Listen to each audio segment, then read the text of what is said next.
अब हम आते हैं सेक्शन नंबर 162 के ऊपर। इसमें लिखा हुआ है कि सपोज बी एक सोल्जर है और इन्होंने अपने यूनिट को डिजर्ट कर दिया, उनको छोड़ के ये भाग गए। यहाँ पे इस चीज़ के बाद ये जाता है सी के घर पे और ये सी को बोलता है कि तू मेरे को शेल्टर दे दे, अपने घर में रुकने की जगह दे दे। अब यहाँ पे सी को पता है कि बी ने एक्चुअली अपने यूनिट को डिजर्ट किया है, फिर भी ये बी को अपने घर पे रुकने की जगह देता है। ओके, तो यहाँ पे हम 162 में इसको पनिश कर सकते हैं। अब सेक्शन नंबर 162 का जो एक्सेप्शन है उसमें क्या बोला है कि अगर एक स्पाउस जो है वो अपने हस्बैंड या वाइफ को हार्बर कर रही है यहाँ पे, तो उनको आप पनिशमेंट नहीं दोगे सेक्शन 162 में। फॉर एग्जाम्पल एक पर्सन है हु इज अ मेल, इन्होंने अपनी यूनिट को डिजर्ट कर दिया। अब इसके बाद घर आते हैं। अब जो इनकी वाइफ है वो ऐसा नहीं बोल सकती है कि आपको मैं घर में घुसने नहीं दूंगी because you are a deserter. यहाँ पे वाइफ उनको घर में घुसने देगी एंड हम ये नहीं बोल सकते हैं that wife is actually harbouring this person. तो हस्बैंड और वाइफ को यहाँ पे पनिशमेंट नहीं मिलेगी सेक्शन 162 में। ओके, अब सेक्शन 163 पे हम आते हैं। इसमें लिखा हुआ है कि अगर एक शिप है एंड बी जो है इस शिप का कैप्टन है,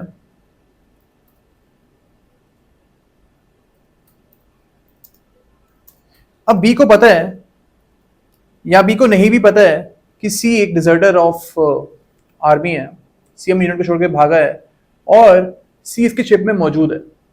अब बी को इसकी नॉलेज है या फिर नहीं है, इससे फर्क नहीं पड़ता। यहाँ पे बी को पनिशमेंट मिल सकती है अगर सी इसकी बोट में बैठ के, इसके शिप में बैठ के कहीं पे भी जा रहा है। ओके, यहाँ पे एक चीज स्पेसिफिकली लिखी हुई है कि अगर बी को नॉलेज नहीं भी थी इस चीज की कि उसकी शिप में ये बंदा मौजूद है, स्टिल उसको यहाँ पे पनिशमेंट मिल सकती है बिकॉज उसको यहाँ पे थोड़ा सा ही should have been more cautious. उसको चेक करना चाहिए था कि उसकी शिप में कौन से लोग मौजूद है।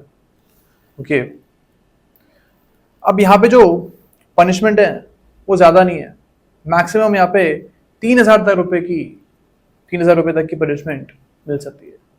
ओके,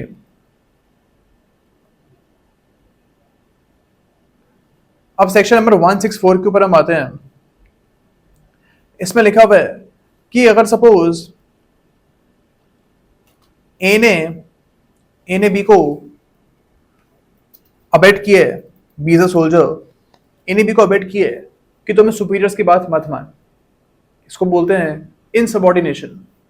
तो यहाँ पे ए बी को ये चीज के लिए इंस्टिगेट कर रहा है।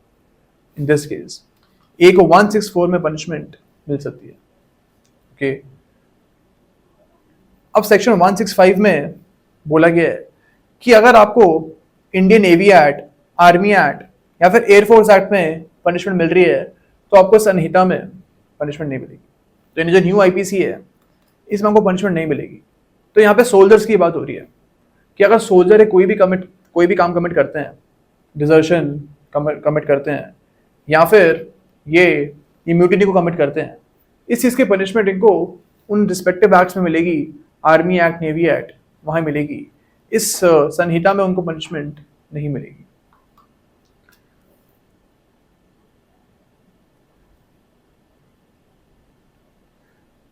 अब सेक्शन नंबर 166 में हम आते हैं।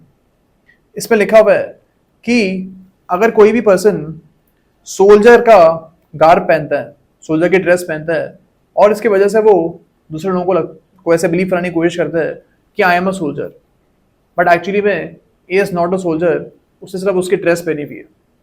इन दिस पर्टिकुलर केस ए को 166 में पनिशमेंट मिल सकती है बिकॉज ऐसे किसी भी पर्सन को इंडियन आर्मी की जो यूनिफॉर्म है वो पहनने का अलाउड नहीं है। ओके,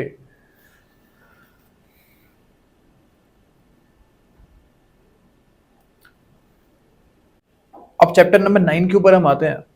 इसमें बात करी गई है ऑफेंसेस रिलेटेड टू इलेक्शंस के बारे में।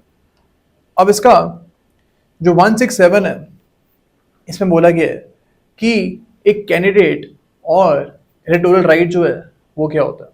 इसमें बोला गया है कि कैंडिडेट वो पर्सन होता है जिसको नॉमिनेशन मिला हुआ है किसी भी पॉलिटिकल पार्टी की तरफ से इलेक्शन में खड़े होने का, ओके, या फिर इंडिपेंडेंट भी हो सकता है। कोई भी बंदा जो कि इलेक्शंस में खड़ा हो रहा है उसको हम कैंडिडेट बोल सकते हैं। इसका जो बी है ये बात करता है कि एक इलेक्टोरल राइट क्या होता है। इसमें लिखा हुआ है कि इलेक्टोरल राइट वो राइट होता है जिसमें कैंडिडेट के पास राइट है कि वो इलेक्शन में लड़ना चाहता है या फिर नहीं लड़ना चाहता, या फिर वो अपने नाम को विड्रॉ करना चाहता है। सपोज एक बंदे ने पहले अपना नाम दे दिया इलेक्शन में एंड अब उसको विड्रॉ करना चाहता है, तो इसको भी हम बोलते हैं this is a electoral right. इसमें ये चीज़ भी इंक्लूडेड है कि एक बंदे का राइट टू वोट और राइट नॉट टू वोट, ये चीज़ें भी हमारा इलेक्टोरल राइट में कवर्ड होगी। ओके, अब सेक्शन नंबर 168 पे हम आते हैं। इसमें बात करी गई है ब्राइबरी के बारे में। इसमें बोला हुआ है कि अगर कोई भी पर्सन किसी दूसरे आदमी को पैसे देता है, सपोज ए ने बी को बोला कि अगर तू मेरी पार्टी को वोट देगा then I will give you 1000 rupees. यहाँ पे हम बोल सकते हैं कि ए ने ब्राइबरी कमिट करी हुई है। ओके, सेकंड इसका बोलता है कि अगर यहाँ पे बी ने एक्सेप्ट कर लिया, यानी ए जो पैसे दे रहा था वो बी एक्सेप्ट कर लेता है, तो बी को भी हम बोलेंगे कि उसने भी यहाँ पे ब्राइबरी कमिट करी है। यहाँ पे एक और चीज़ बोली हुई है कि सपोज बी ने बोला कि ये पैसे मेरे को अपने लेने चाहिए बल्कि सी के लिए चाहिए, तो यहाँ पे ए बी को बोलता है कि I will give you some money to vote in elections for my party. B बोलते हैं मैं पैसे जो हैं कलेक्ट तो कर लेता हूँ लेकिन ये पैसे मैं जाके सी को दूंगा। यहाँ पे भी we can say that B has committed the offence of bribery. Okay, अब इसमें एक चीज़ बोली भी है, इसका जो प्रोवाइजो है वो ये बोलता है कि अगर सपोज एक पर्सन है, ये बोलता है कि अगर मैं इलेक्ट होता हूँ तो मैं ये सब काम I will do all these acts, मैं सबको फ्री में बिजली दे दूंगा, मैं सबको फ्री में पानी दे दूंगा। यहाँ पे हम ये बोल सकते हैं कि ए ने ब्राइबरी कमिट करी है। यहाँ पे ए को लालच नहीं दे रहा है पैसों का वोटर्स को, यहाँ पे वो सिर्फ अपनी पब्लिक पॉलिसी बता रहा है कि मैं अगर इलेक्ट होता हूँ तो ये सारी पॉलिसीज को मैं फॉलो करूंगा। तो यहाँ पे मैंने बोल सकते हैं कि ब्राइबरी कमिट हो रही है। अब सेकंड इसका बोलता है कि अगर आप ये ब्राइबरी देने का ऑफर भी कर रहे हो then that also will be a crime, वो भी ब्राइबरी के अंदर ही आएगा। इस प्रोविजन में हमको सिर्फ यही चीज़ के बारे में ध्यान रखना है, it's not a very important provision from exams point of view, बल्कि ये पूरा जो ब्राइबरी का इलेक्शन से रिलेटेड जो भी आप चीज़ें पढ़ोगे ये बिल्कुल इंपॉर्टेंट नहीं है एग्जाम पॉइंट ऑफ व्यू से, बट स्टिल इट्स गिवन, तो हमको थोड़ा नॉलेज होना चाहिए इनके बारे में। अब सेक्शन नंबर 169 पे हम आते हैं। इसमें लिखा हुआ है कि अगर कोई भी पर्सन इलेक्टोरल आउटकम्स को इन्फ्लुएंस करने की कोशिश करता है, सपोज ए बी को थ्रेटन करता है कि तुम मेरी पार्टी को वोट नहीं डालेगा then I will beat you. Okay, यहाँ पे ए को 169 में आप पनिश कर सकते हो।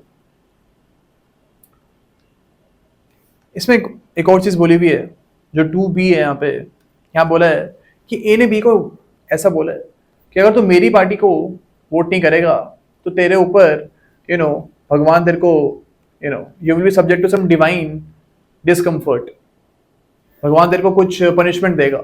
उसको वो ऐसे इन चीज़ों के ऊपर डरा रहा है। तो इस केस में भी हम बोल सकते हैं कि ए को 169 में पनिश कर सकते हो। इसी को बोलते हैं डिवाइन डिस्प्लेजर और स्पिरिचुअल सेंश्योर।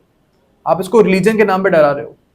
ओके, अब जिसका थर्ड क्लॉज है वो यही बोलता है कि पब्लिक पॉलिसी का अगर आप डिक्लेरेशन कर रहे हो कि मैं अगर इलेक्ट हुआ तो ये सारे काम करूंगा, तो इस चीज़ का इससे आप ये नहीं बोल सकते हो कि 169 का यहाँ पे वायलेशन हुआ है। ओके, अब सेक्शन नंबर 171 के ऊपर अब आते हैं। यहाँ पे ब्राइबरी की और ट्रीटिंग की पनिशमेंट दी हुई है। अब ब्राइबरी की पनिशमेंट तो हमको 1 ईयर तक के मैक्सिमम यहाँ पे गिवन है, लेकिन यहाँ पे ट्रीटिंग की जो पनिशमेंट है वो मैक्सिमम फाइन की ही पनिशमेंट है। अब ट्रीटिंग क्या होता है ये भी हमको यहीं पे बताया गया है, इसके एक्सप्लेनेशन में बोला हुआ ये चीज़ कि ट्रीटिंग होती है कि अगर आप किसी भी बंदे को खाना, कुछ पीने का सामान, कुछ एंटरटेनमेंट का सामान दे रहे हो और उससे आप ये एक्सपेक्ट कर रहे हो कि वो आपकी पार्टी को वोट दे, ओके, तो इस चीज़ की सिर्फ पनिशमेंट जो यहाँ पे ब्राइबरी या ट्रीटिंग कमिट हो रही है इसकी मैक्सिमम फाइन ही पनिशमेंट है, ओके। सपोज एक पर्सन है, ये बी को एक दारू की बोतल देता है, अल्कोहल देता है और ये बी को बोलता है कि आप मेरे पार्टी के लिए वोट डालना। यहाँ पे इस पूरी ट्रांजैक्शन में जो मैक्सिमम पनिशमेंट मिल सकती है वो फाइन की है। अब 172 पे हम आते हैं, इसमें बात करी गई है कि अगर आप इलेक्शन के दौरान अनड्यू इन्फ्लुएंस या पर्सोनेशन कमिट करते हो तो उसकी पनिशमेंट 172 में गिवन है। सपोज ए बी को बोलता है कि मैं सपोज नरेंद्र मोदी हूँ और आप मेरे को वोट दो, और वो उनकी तरह बन के आ जाता है, इनका पूरा मेकअप वैसे ही एकदम वो बन जाता है। यहाँ पे ए ने पर्सोनेशन किया है, एक्चुअली में he is not prime minister Modi, but still उसने बेवकूफ बनाने की ट्राई की है बी को। इस चीज की पनिशमेंट हमको 172 में गिवन है, ओके।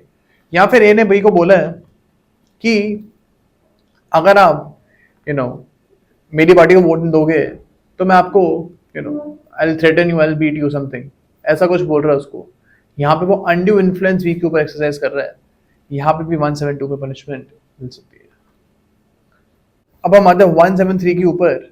यहाँ पे बोला हुआ है कि अगर आप इलेक्शन से रिलेटेड कोई भी फॉल्स स्टेटमेंट मेक करते हो, कोई भी झूठी बात आप बोलते हो इलेक्शन के दौरान, सपोज ए ने एक रैली में बोला है कि बी जो है वो इंडिया छोड़ के भागने वाला है 2 दिन में, ऐसे झूठ बोल दिया उसने। यहाँ पे ए को फॉल्स स्टेटमेंट मेक करने की पनिशमेंट 172 में गिवन है। अब बी उसका एक पॉलिटिकल राइवल था, उसको हराने के लिए उसने ये फॉल्स स्टेटमेंट बोली है, तो इसलिए हम 172 में उसको पनिश करेंगे, सॉरी 173 में उसको पनिश करेंगे।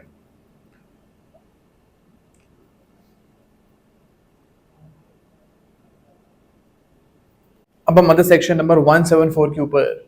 इसमें बोला हुआ है कि अगर आप किसी पॉलिटिशियन की अथॉरिटी के बिना उनके बिहाफ पे कोई रैली वगैरह करवा लेते हो, सपोज ए ने बोला है कि ट्यूसडे को एक रैली होगी, उसमें ये बी एक पॉलिटिशियन है, ये आएंगे। अब यहाँ पे उसने बी के परमिशन के बिना ये चीज़ बोल दी है। अब आप बी को पता ही नहीं है वो ट्यूसडे को आएगा कैसे। अब यहाँ पे बी अगर नहीं आता ट्यूसडे को तो उसकी रेपुटेशन में तो ज़रूर it will actually hamper his reputation. तो इसलिए इस पूरे ट्रांजैक्शन के लिए ए को आप 174 में पनिश कर सकते हो, बिकॉज उसने बी के परमिशन के बिना ये झूठे वादे कर दिए हैं एंड उसको अथॉरिटी भी नहीं थी बी के द्वारा ये काम करने के लिए। अब हम 175 के ऊपर। इसमें बोला गया है कि जो भी इलेक्शन से रिलेटेड पैसे खर्च हो रहे हैं, जो भी अकाउंट वगैरह बनना है वो आपको बनाना पड़ेगा। आपको हर चीज़ का एक हिसाब देना पड़ेगा कि ये पैसा पॉलिटिकल पार्टी का कहाँ लगा, ये किस काम के लिए लगा, तो इस चीज़ का पूरा काउंटिंग आपको करनी पड़ेगी। अगर आप नहीं कर रहे हो तो 175 में आपके ऊपर 5,000 रुपये तक का मैक्सिमम फाइन लगाया जा सकता है। अब हम आते हैं 176 के ऊपर। यहाँ से हमारा चैप्टर नंबर 10 स्टार्ट हो जाता है। From here we will be reading about counterfeiting of coins, government stamps and currency notes, bank notes, okay. अब हम 176 पे आते हैं। इसमें लिखा हुआ है कि अगर आप जाली कॉइन्स बनाते हो या आप नकली नोट्स बनाते हो, जैसे कि 10 रुपये, 20 रुपये, अलग अलग टाइप ऑफ नोट्स जो होते हैं करेंसी नोट्स, वो आप फेक बनाते हो, काउंटरफिट करते हो, तो इसकी पनिशमेंट 176 में गिवन है। अब अगर आप कॉइन का वेट भी कम कर देते हो, यानी कि आप उसको मेल्ट कर देते हो कॉइन को, ताकि जो भी मेटल है वो आपको मिल जाए, इस चीज़ की भी पनिशमेंट आपको 176 में गिवन है। अब हम आते हैं 177 के ऊपर। इसमें लिखा हुआ है कि कोई भी बंदा अगर नकली नोटों को बेचेगा ओके, या फिर इनको वो खरीदेगा नकली नोटों को, इस चीज की पनिशमेंट हमको 177 में गिवन है। 178 पे हम आते हैं। इसमें बोला गया है कि अगर कोई भी पर्सन ये नकली कॉइन्स, बैंक नोट्स या फिर जो नकली नोट है या गवर्नमेंट स्टैम्प जो नकली है, इनकी पोजीशन रखता है यानी इनको अपने पास रखता है, तो इस चीज की पनिशमेंट 178 में हमें गिवन है। अब these are not very important sections, हमको बस पता होना चाहिए कि ये क्या बोलते हैं। 179 पे हम आते हैं। इसमें बोला गया है कि अगर आप यही नकली नोट वगैरह, नकली कॉइन्स, इनको आप बनाते हो, ओके, इस चीज की पनिशमेंट 179 में गिवन है। अब यहाँ पे बनाने की पनिशमेंट गिवन है एंड 176 में इनको बेचने या फिर खरीदने की पनिशमेंट गिवन है, ओके। अब सेक्शन नंबर 179 पे हम आते हैं। इसमें बोला गया है कि अगर आपके पास कोई भी ऐसा मशीन या फिर इंस्ट्रूमेंट है जिससे आप नकली कॉइन या करेंसी वगैरह बनाते हो, तो आपको पनिशमेंट 179 में गिवन है। तो यहाँ पे जो पनिशमेंट गिवन है वो इन मशीनरी को बनाने की गिवन है। 180 पे हम आते हैं। इसमें बोला गया है कि अगर आप कोई ऐसा डॉक्यूमेंट बनाते हो जो एकदम करेंसी नोट की तरह लगे, सपोज एक बंदा है, इसने 10 रुपए का एकदम कॉपी एक पेज बनाया है, एक डॉक्यूमेंट बनाया है एंड वो लोगों को बोलता है कि ये 10 रुपए है। इस चीज की पनिशमेंट, इसको बनाने की पनिशमेंट हमको 180 में गिवन है, ओके। और अगर आप इस नोट को आगे जाके बेचते हो, इस चीज की हमने पनिशमेंट बढ़ी है, ये 177 में गिवन है। तो नोटों को बनाने की पनिशमेंट 180 में और इनको बेचने की 177 में, और अगर कोई इसको खरीदता है उसकी भी 177 में पनिशमेंट गिवन है।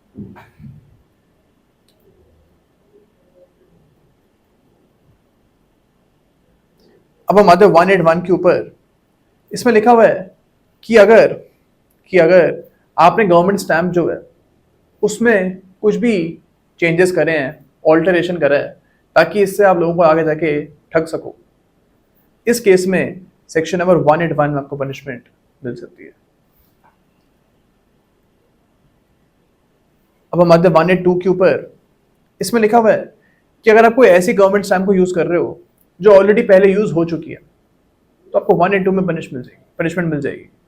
अब एक गवर्नमेंट स्टैम्प सिर्फ एक ही बार यूज हो सकती है। सपोज एक कोर्ट फीस है, वो आप एक ही बार लगा सकते हो, सेम कोर्ट फीस आप हर डॉक्यूमेंट में नहीं लगा सकते हो। और अगर आप एक काम कर रहे हो तो सेक्शन नंबर 182 में आपको पनिशमेंट मिल सकती है। अब सेक्शन नंबर 183 पे हम आते हैं। इसमें लिखा हुआ है कि अगर आप स्टैम्प के ऊपर जो किसी डॉक्यूमेंट के ऊपर जो स्टैम्प लगी हुई है उसको इरेज कर रहे हो, तो 183 में आपको पनिशमेंट मिल सकती है। सपोज एक गवर्नमेंट स्टैम्प है, उसमें लिखा गया है कि ये पहले भी एक बार यूज हो चुकी है। अब आप उस जो लिखा हुआ है उसको मिटा रहे हो, इरेज कर रहे हो, इस चीज की पनिशमेंट 183 में गिवन है। अब सेक्शन नंबर 184 के ऊपर हम आते हैं। इसमें लिखा हुआ है कि अगर आपके पास कोई भी नकली स्टैम्प आप अपने पास रखते हो, या आप इसको बनाने का काम करते हो, या फिर आपके पास ऐसे कोई इंस्ट्रूमेंट्स हैं जिससे नकली स्टैम्प बना सकते हैं, इस केस में आपको 184 में पनिशमेंट मिल सकती है एंड 200 रुपए तक की मैक्सिमम पनिशमेंट यहाँ पे गिवन है। अब सेक्शन नंबर 185 पे हम आते हैं। इसमें लिखा हुआ है कि अगर आप गवर्नमेंट के द्वारा मिंट में एम्प्लॉयड हो, अब जो गवर्नमेंट जो भी करेंसी नोट्स, कॉइन्स बनाती हैं, ये एक जगह पे बनाती हैं, इसको मिंट बोलते हैं हम। अब एक पर्सन है जो कि मिंट पे एम्प्लॉयड है और ये तय वेट से कम का वेट का वो कॉइन बनाता है। सपोज 5 रुपए का जो सिक्का है उसका एग्रीड वेट था कि ये 20 ग्राम का होना चाहिए। ए जो मिंट पे एम्प्लॉयड है ये 10 ग्राम का सिक्का बनाया था 5 रुपए का। In this case section number 185 में उसको पनिशमेंट मिल सकती है। अब सेक्शन नंबर 186 के ऊपर हम आते हैं। इसमें लिखा हुआ है कि जो कॉइन बनाने के इंस्ट्रूमेंट्स हैं जो गवर्नमेंट फैसिलिटी में ही रहती है, इसको आप घर लेके चले जाते हो, तो इस चीज़ के पनिशमेंट 186 में गिवन है। तो जो इंस्ट्रूमेंट से आप कॉइन्स वगैरह को बना रहे हो वो आप अपने साथ वापस लेके नहीं जा सकते हो, वो गवर्नमेंट फैसिलिटी जो है वहीं पे रह सकती है। चैप्टर नंबर 11 के ऊपर हम आते हैं। इसमें बात करी गई है ऑफेंसेस अगेंस्ट पब्लिक ट्रैंक्विलिटी के बारे में। सेक्शन 187 पे हम आते हैं। इसका जो क्लॉज 1 है वो ये बोलता है कि 5 या फिर 5 से ज्यादा लोग जो है उनकी असेंबली जो है उसको हम अनलॉफुल असेंबली कौन से केस में बोलेंगे। इसका जो ए पार्ट है वो ये बोलता है कि अगर इस 5 या 5 से ज्यादा लोगों की जो असेंबली है इनका ऑब्जेक्टिव ये है कि ये central government, state government, parliament या फिर स्टेट लेजिस्लेचर जो है इनके खिलाफ फोर्स यूज करें, अगर ये इनकी इंटेंशन है तो हम बोल सकते हैं कि अनलॉफुल असेंबली है इन लोगों की। 20 का बोलता है कि अगर ये लॉ का किसी भी प्रोसेस को रेजिस्ट करते हैं, सपोज कि एक पर्सन है इसको अरेस्ट करने के लिए पुलिस आई है। अब ए, बी, सी, डी और ई ये 5 लोग मिलके पुलिस को रेजिस्ट करते हैं, वो पुलिस को अरेस्ट नहीं करने देते हैं के को। यहां पे हम बोल सकते हैं कि the assembly of A, B, C, D and D is unlawful assembly. सी इसका बोलता है कि अगर यही असेंबली मिलके मिसचीफ या फिर क्रिमिनल ट्रेसपास को या फिर और किसी ऑफेंस को कमिट करते हैं तो भी हम बोल सकते हैं कि इनकी अनलॉफुल असेंबली हो रखी है। डी इसका बोलता है कि अगर यही असेंबली मिलके क्रिमिनल फोर्स के द्वारा किसी पर्सन से कोई प्रॉपर्टी छीन ले, ओके, इस केस में भी हम बोल सकते हैं कि अनलॉफुल असेंबली जो है वो कमिट हुई है। ई इसका बोलता है कि अगर आप क्रिमिनल फोर्स को यूज करके किसी बंदे से कोई काम करवा रहे हो, suppose A, B, C, D and D ये मिलके क्रिमिनल फोर्स यूज करते हैं एफ के ऊपर, और ये काम इसलिए करते हैं ताकि F A, B, C, D, E को एफ इनके लिए एक मर्डर कमिट कर दे। सपोज एफ को ये बोलता है कि तू जा और जी का मर्डर करके आ। अब इस चीज के लिए वो एफ के ऊपर फोर्स यूज करते हैं। तो in this particular case A, B, C, D and E actually they have a unlawful assembly.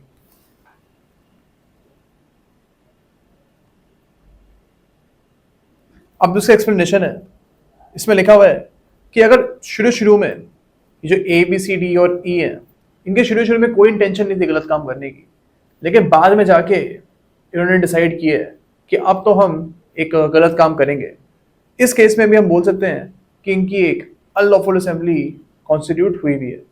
तो ज़रूरी नहीं है कि शुरू से इन लोगों की इंटेंशन खराब हो, बाद में जाके भी ये खराब हो सकती है। अब सेकंड इसका बोलता है कि अगर आपको पता है, सपोज एक पर्सन के है, के को पता है कि A, B, C, D and D जो है ये एक अनलॉफुल असेंबली का पार्ट है, के को इसके बारे में पता है, स्टिल वो इन लोगों को ज्वाइन कर लेता है। तो यहां पे हम बोलेंगे कि के भी इस असेंबली का पार्ट है, और जो भी ऑफेंस है असेंबली मिलकर करेगी उसके लिए हम के को भी पनिश कर सकते हैं यहां पर।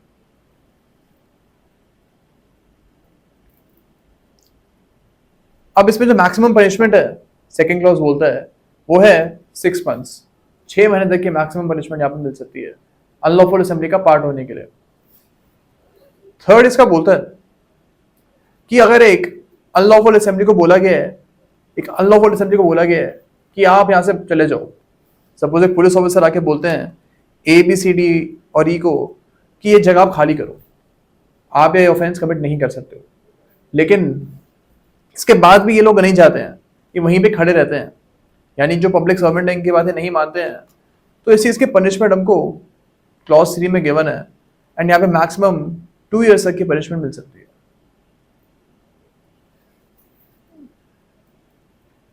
इसका जो क्लॉज 4 है इसमें बोला गया है कि अगर आप वेपन्स के साथ अनलॉफुल असेंबली का पार्ट बनते हो, यानी ए, बी, सी और डी और ई जो है हमारे, उनके पास वेपन्स भी हैं, इस केस में 6 महीने की नहीं बल्कि 2 साल की मैक्सिमम सजा आपको मिल सकती है।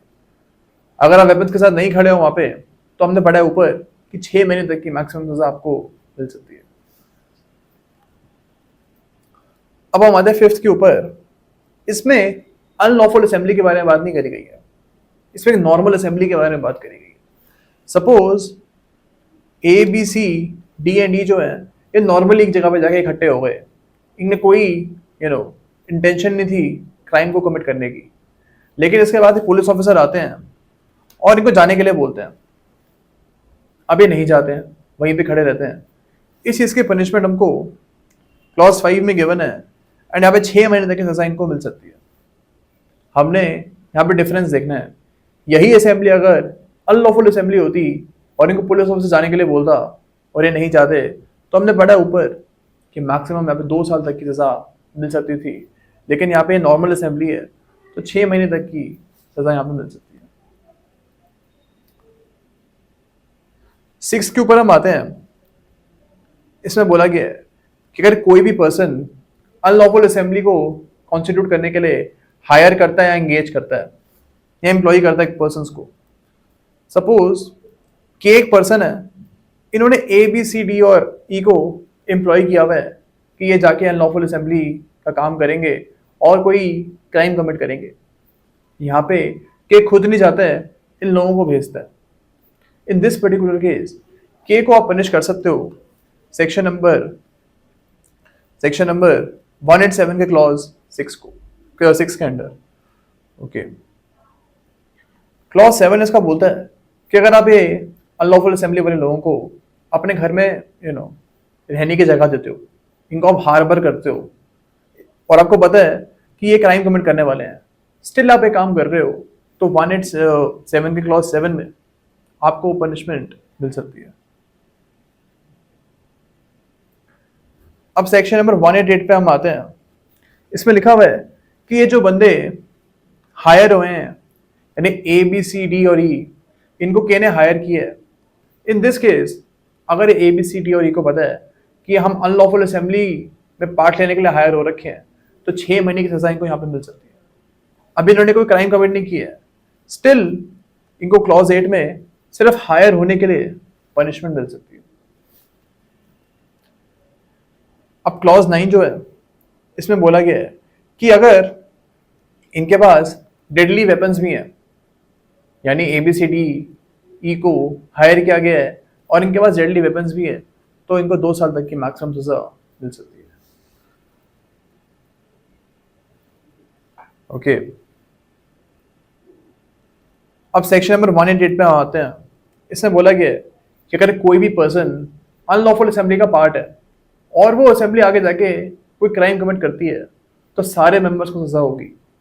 सपोज ये जो 5 लोगों की असेंबली हमने पढ़ी है, इनका ये मोटिव था कि ये जाके मर्डर कमिट करे और ये जाते हैं मर्डर कमिट करे किसी भी पर्सन का। सपोज एफ एक पर्सन है, इनका मर्डर कमिट करना है इन्हें। अब ये मिलके जाते हैं एफ के घर के बाहर और उसके बाद डी जाता है और एफ का वो मर्डर कर देता है। In this particular case A B C D और ई पांचों को मर्डर की पनिशमेंट मिलेगी। इवन दो डी ने उसको मारा है, स्टिल जितने भी लोगों की असेंबली थी वो अनलॉफुल असेंबली, सबको सेम पनिशमेंट यहाँ पे मिलेगी, क्योंकि उन सबका यही ऑब्जेक्टिव था कि वो जाके एफ को मारे। अब सेक्शन नंबर 189 पे हम आते हैं। इसमें बात करी गई है राइटिंग के बारे में। अब राइटिंग बोलता है, इसमें बोला गया है कि अगर एक अनलॉफुल असेंबली जो है वो फोर्स या फिर वायलेंस को कमिट करती है तो हम बोलेंगे कि अनलॉफुल असेंबली ने राइटिंग करी है, राइट की है। ओके, तो इस चीज़ की जो मैक्सिमम पनिशमेंट है वो 2 साल तक की हो सकती है, और अगर आप ये राइट कर रहे हो डेडली वेपन्स के साथ तो 5 साल तक की मैक्सिमम सजा यहाँ पे गिवन है। अब सेक्शन 190 पर हम आते हैं। इसमें बोला गया है कि अगर आप मेलिग्नेंटली या फिर वॉन्टनली आप लोगों को प्रोवोक करते हो कोई गलत काम करने के लिए, ओके, और आप लोगों को बोलते हो कि आप जाके राइट करो। एक बंदा है, उसने ऐसी आवाज़ दी है कि जितने भी लोग हैं वो जाके राइट करें इस पर्टिकुलर जगह पे जाके, तो यहाँ पे ए को ऐसी कॉल करने के लिए, ऐसी अनाउंसमेंट करने के लिए 190 में पनिशमेंट मिल सकती है। ओके, अब यहाँ पे एक ही इंटेंशन जो है वो खराब होनी चाहिए, वो गलत होनी चाहिए, तभी यहाँ पे मेलिग्नेंटली और वॉन्टनली जो शब्द है इसका यूज किया गया। ओके